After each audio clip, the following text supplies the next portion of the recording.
Welcome to my channel. शुरू करते हैं आज के वीडियो। आज के वीडियो में हम पढ़ेंगे एक चैप्टर जिसका नाम है पैकिंग, और इसे लिखा है जेरोम के। जेरोम ने, पूरा नाम है इनका जेरोम क्लापका जेरोम, और इनका जन्म हुआ था इंग्लैंड के वैसाल के कोल्डमोर में 2 मई 1859 में, और इनकी डेथ हुई थी 14 जून 1927 में। जेरोम एक author, play writer and writer और एडिटर रहे, और इनका जो फेमस वर्क है जिसके लिए जाने जाते हैं वो है एक कॉमिक ट्रेवलॉग जो कि 1889 में आया, और उसका नाम है 3 मैन इन ए बोट। अब जो पोएम का टाइटल है वो पैकिंग है, और इसमें बताया गया है जब तुम किसी ट्रिप पर जाते हो और काफ़ी सारी चीज़ों की ज़रूरत होती है, लेकिन तुमको उनको कॉम्पैक्ट रूम में जमाना होता है। और प्रेजेंट जो स्टोरी है उसमें नैरेटर जो है जेरोम, और उसके फ्रेंड्स हैं जॉर्ज और हैरिस। वो किसी ट्रिप पर जा रहे हैं। जो पैकिंग का टास्क है वो उनकी नज़र में शुरू तो होता है, लेकिन उसे ख़त्म करना आसान नहीं है। चलो अब इस स्टोरी को पढ़ते हैं और देखते हैं क्या क्या फनी चीज़ें इस चैप्टर में होती हैं। जेरोम ने कहा, ट्रिप पर जाने के लिए पैकिंग मैं करूंगा क्योंकि मैं इसे और लोगों से बेहतर कर सकता हूँ। मैंने जॉर्ज और हैरिस से कहा अच्छा होगा कि वो पूरा मामला मुझ पर ही छोड़ दें। उन दोनों ने इस बात को मान भी लिया। इसके बाद जॉर्ज जो है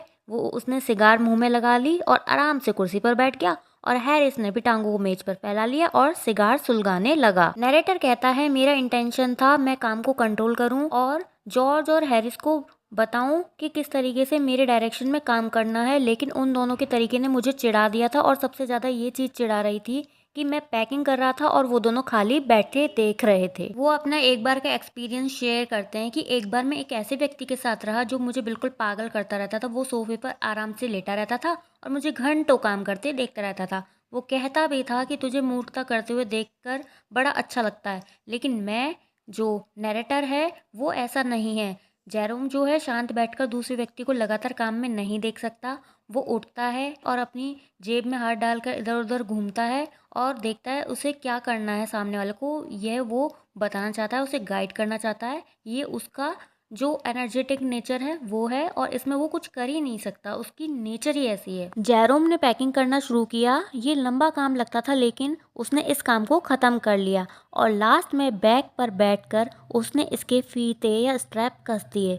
तब हैरिस ने कहा, क्या तुमने जूते रख लिए? जेरोम को याद आया कि वो तो जूते रखना भूल गया, और हैरिस जो था उसने बैग बंद करने से पहले तो कुछ नहीं कहा, लेकिन बाद में कहा और हंसा भी, जो कि जेरोम को बहुत बुरा लगा। अब जेरोम ने बैग खोला और जूतों को उसमें पैक कर दिया। जैसे ही वो बैग बंद करने वाला था उसके मन में विचार आया कि उसने टूथब्रश रख लिया है। वो कहता है, मुझे नहीं पता ये कैसे होता है, लेकिन मुझे ये कभी पता नहीं चलता कि मैं टूथब्रश कैसे भूल जाता हूँ। ये हमेशा वो लास्ट चीज होती है जिसको मैं सोचता हूँ कि रखा है कि नहीं रखा है, और बैग को पूरी तरीके से खंगाल देता हूँ, और दोबारा से बैग मुझे पैक करना पड़ता है सिर्फ टूथब्रश की वजह से। इसकी वजह से मुझे ऊपर लौट कर जाना पड़ता है दोबारा से, और लास्ट मोमेंट पर और रेलवे स्टेशन पर भी अपनी जेब में रुमाल में लपेट कर ले जाना पड़ता है। जेरोम कहता है, टूथब्रश के लिए हर चीज को मुझे पलटना पड़ा, लेकिन ये मुझे नहीं मिला, और बैग जैसे पहले अव्यवस्थित था वैसे ही हो गया। जॉर्ज और हैरिस के ब्रश तो 18 बार मिल गए, लेकिन मेरा ब्रश नहीं मिला। मैंने चीजें एक एक करके रखी और सब चीजों को एक एक करके हिलाया, तब मुझे वो एक जूते के अंदर मिला और मैंने उस ब्रश को पैक किया। अब इस बार जब उसने पैकिंग करके बैग बंद किया तो जॉर्ज ने कहा, साबुन रखा है क्या? तो उसने कहा,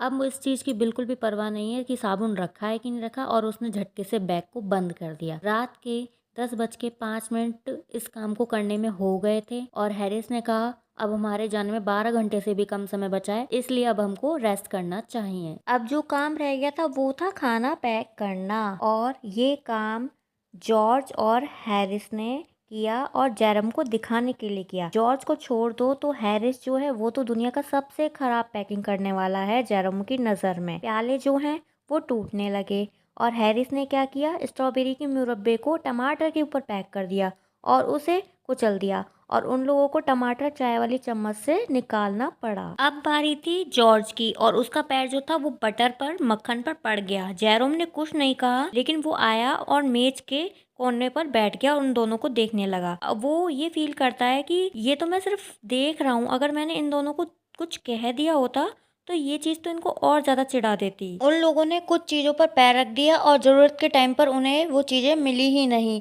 और इन लोगों ने पैकिंग कैसी करी, कचौड़ियों को सबसे नीचे रख दिया जो कि नरम होती है और भारी चीज़ों को ऊपर रख दिया जिससे वो कचौड़ी मसल गई। उन्होंने हर जगह नमक बिखेर दिया था और जहाँ तक बटर या मक्खन की बात है, उन्होंने अपने पूरे जीवन में किसी को मक्खन के लिए ऐसे करते हुए नहीं देखा था जैसे कि उन लोगों ने किया था। जॉर्ज ने मक्खन जो है अपनी स्लीपर से हटा देने के बाद उसे केतली में रखने की कोशिश की, लेकिन ये उसमें नहीं गया और जो कुछ अंदर था वो बाहर नहीं आया। और अंत में इन्होंने क्या किया, उसे खुरच कर बाहर निकाल दिया, कुर्सी पर रख दिया उस बटर को, और हैरिस उस पर बैठ गया और ये उसके कपड़ों पर चिपक गया और बाद में वो पूरे कमरे में इसे ढूंढ रहे थे। जॉर्ज ने खाली सीट को घूरते हुए कहा कि मैं कसम खाकर कहता हूँ कि मैंने इसे कुर्सी पर ही रखा था। उन दोनों के बीच में थोड़ा बहुत झगड़ा होता है। उसके बाद वो मक्खन जो है हैरिस के पीछे लगा हुआ मिल जाता है और वो उसे चाय के बर्तन में पैक कर देते हैं। इस टोकरी में मोंटमोरेंसी, जो कि इनके कुत्ते का नाम है, वो भी था और उसकी लाइफ में जो एम्बिशन है वो है लोगों के काम में टांग अड़ाना और गाली खाना। जहाँ उसकी चाह ना हो और वहाँ वो चला जाए और लोगों को गुस्सा दिलाए, तब उसके सिर पर चींज फेंक कर मारी जाए तो उसे लगता है, उस कुत्ते को लगता है कि मेरा दिन जो है वो वेस्ट नहीं गया है। मोंटमोरेंसी जो कुत्ता है वो आया और उन चीजों पर बैठ गया जो पैक की जा रही थी। कभी वो अपनी टांग मुरब्बे पर रख रही थी, कभी चम्मचों को बिखेर रहा था और उसने ऐसे नाटक किया जैसे जो नींबू रखे हुए हैं वो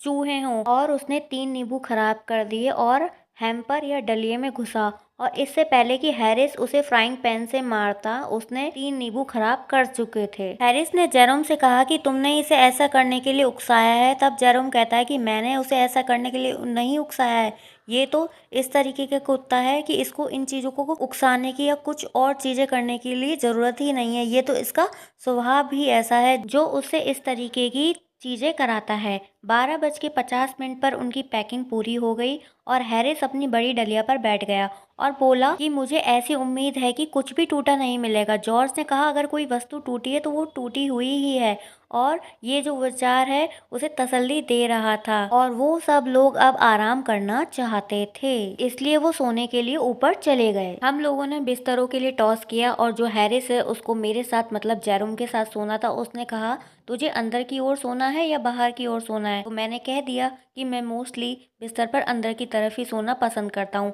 तब हैरिस ने कहा ये बड़ी अजीब बात है। जॉर्ज ने कहा साथियों मैं तुम्हें किस समय जगाऊं? हैरिस ने कहा 7 बजे और जेरोम ने कहा नहीं 6 बजे, क्योंकि मैं कुछ लेटर लिखना चाहता हूँ। हैरिस और जेरोम में इस बात को लेकर कहासुनी हो गई, लेकिन लास्ट में जो झगड़ा है वो सुलझ भी गया क्योंकि जो जगाने का टाइम था वो डिसाइड हुआ 6:30 बजे का। तो उन दोनों ने जॉर्ज से कह दिया कि हमें 6:30 बजे जगा देना। जॉर्ज ने कोई उत्तर नहीं दिया, कोई रेस्पॉन्स नहीं दिया। हमने देखा तो पाया कि वो कुछ समय से सोया था, इसलिए हमने नहाने का जो टब होता है वो वहीं पर पास में रख दिया, जिससे वो सुबह बाहर जब निकले उठे और धड़ाम से गिर पड़े और खुद सोने के लिए चले गए। इस तरीके से इस चैप्टर का एनालिसिस खत्म हुआ, जहां हम पैकिंग के बारे में बहुत सी फ़नी चीज़ें देखते हैं, कुछ अच्छी चीज़ें भी देखते हैं। जहां बताया गया है पैकिंग जो है वो टीडियस मतलब थकाने वाली चीज़ है, लेकिन एक आर्ट भी है। तो इस तरीके से ये वीडियो ख़त्म होती है। अगर आपको ये वीडियो अच्छी लगती है तो इसे लाइक कीजिए, शेयर कीजिए, कमेंट कीजिए, सब्सक्राइब कीजिए मेरे चैनल को।